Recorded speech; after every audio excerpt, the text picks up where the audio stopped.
जय हिंद दोस्तों, कैसे हैं आप। आपका स्वागत है मेरे फेसबुक पेज संशुल वर्मा। और आज की जो दोस्तों की क्लास है हमारी वो उत्तराखंड परिचय पार्ट 33 यानी 33वीं क्लास है। और 33वीं क्लास में दोस्तों हमारा जो टॉपिक है आज का वो टॉपिक रहेगा कि चंदकालीन समय में, यानी जो चंद राजा है दोस्तों। हम उत्तराखंड में जब चंद वंश के बारे में पढ़ते हैं तो उस समय कुछ कर जाते थे, विभिन्न प्रकार के कर जाते थे, वसूले जाते थे राजाओं के द्वारा दोस्तों जनता से। तो वो किस तरह के करते, कौन कौन से करते। तो आज की वीडियो में दोस्तों हम कुछ महत्वपूर्ण कर के बारे में जानेंगे जो आपके क्वेश्चन में आ रखे हैं। जैसे दोस्तों इसमें एक कीर्ति कर है, इसके बारे में भी आपने कई बार सुना होगा। तो इस प्रकार के दोस्तों कर से जुड़े बहुत से क्वेश्चन उत्तराखंड से रिलेटेड आते रहते हैं। तो आज के वीडियोस में हम यही देखेंगे कि कौन कौन से कर राजाओं के द्वारा उस समय चंदकालीन के समय में यानी चंद वंश के समय में जनता से वसूले जाते थे। तो हम पहला देखते हैं दोस्तों कि कौन सा हमसे वसूले जाने वाला।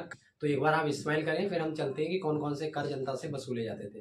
वेरी गुड दोस्तों, जब आप स्माइल करते तो आप बहुत अच्छे लगते हो, इसीलिए हर वीडियो में आपकी स्माइल मांगता हूँ।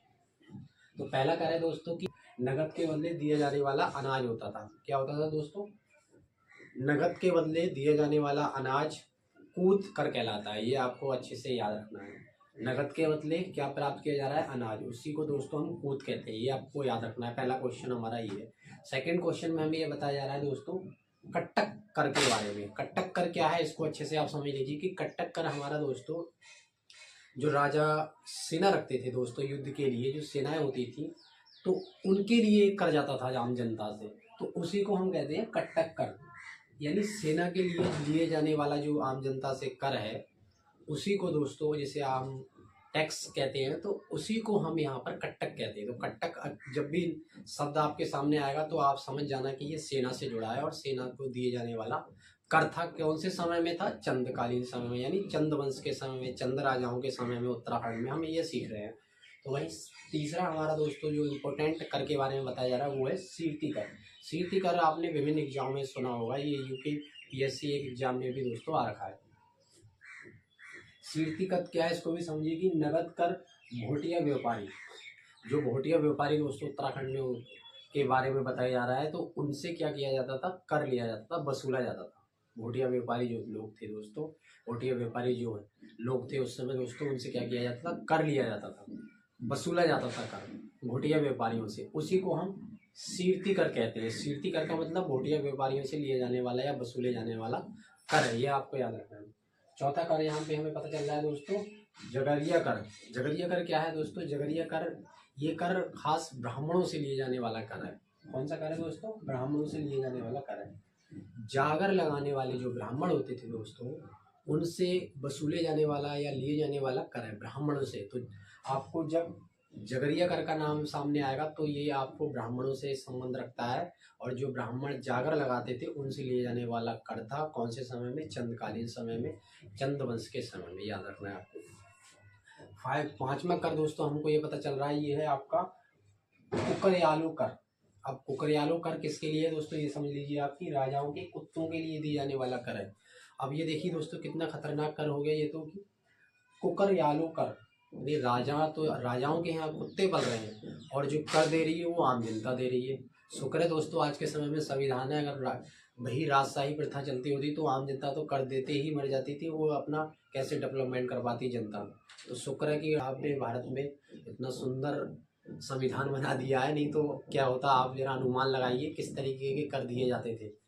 तो कुकरयालो कर के बारे में आप समझ गए, राजाओं के कुत्तों के लिए दिए जाने वाला कर है आम जनता से। अब हम कुछ और इम्पोर्टेंट कर के बारे में समझ लेते हैं जो चंदकालीन समय के समय आम जनता से लिए जाते थे। वही दोस्तों हमें छठवें कर के बारे में पता चल रहा है कि मौकर। मौकर कौन सा कर होता था दोस्तों कि जो पूरे परिवार से ही कर लिया जाता था। पूरे परिवार से लिए जाने वाला कर, यानी पूरे परिवार से लिए जाने वाला कर है। ये तो आप समझिए किस तरीका का कर था कि हर परिवार को देना ही देना है। मौकर वो कर कहलाता है। मौकर अगर क्वेश्चन में आ जाता है कि मौकर, अगर ऐसा लिखा होता है कि हर परिवार को दिए जाने वाला कर, फिर आपको ऑप्शन में मौकर या कुछ साथ में कुछ और नाम दे रखे होते हैं तो आपको सही टिक हमेशा मौ में लगाना है। परिवार यानी पूरे परिवार से जब बात होगी तो मौकर आप लिखेंगे। तो मौकर कौन सा है? जो पूरे परिवार को देना पड़ता है। और यहाँ पर दोस्तों सातवां हमारा जो कर है यहाँ पे हमें पता चल रहा है मांगा कर। अब ये मांगा कर कौन सा है दोस्तों? तो ये युद्ध के समय जब सेनाओं में, दो सेनाओं में युद्ध होता है दोस्तों, तब राजा क्या करते थे? तब यहाँ पर एक कर लेते थे जिसका नाम है मांगा कर, यानी मांगना। तो मांगा कर कौन सा कहलाता है? जो युद्ध के समय लिए जाने वाला कर है आम जनता से, वो मांगा कर है। वही दोस्तों 8वां कर हमें पता चल रहा है हिल यानी अधूल कर। हिल यानी अधूल कर के बारे में अगर आपसे पूछा जाता है कि हिल यानी अधूल कर के बारे में बताइए, तो आपको अच्छे से बता देना है कि बरसात के समय, जब बरसात का समय होता है दोस्तों, तो सड़कों की मरम्मत के लिए या फिर आप कह सकते हो उनके रिपेयर के लिए जो आमिर अधूल कर कहलाता है। हिलयानी व अधूल कर कौन सा है दोस्तों? कि बरसात के समय जब सड़कों की मरम्मत के लिए जो टैक्स लिया जाता था, कर लिया जाता, उसी को हम हिलयानी या फिर अधूल कर कहते थे। और 9वां कर है दोस्तों हमारा नौवली कर। नौवली कर इसका मतलब है दोस्तों न्याय पाने के लिए। न्याय पाने के लिए जो आप कर देते थे उसको हम नौवली कर कहते थे। अब देखिए दोस्तों यहाँ पर कितनी, यानी अगर आपको न्याय भी चाहिए तो उसके लिए आपको टैक्स देना पड़ेगा। ये देखिए क्या नियम थे इनके चंद्रवंश के समय में कि नौवली कर क्या कहलाता है?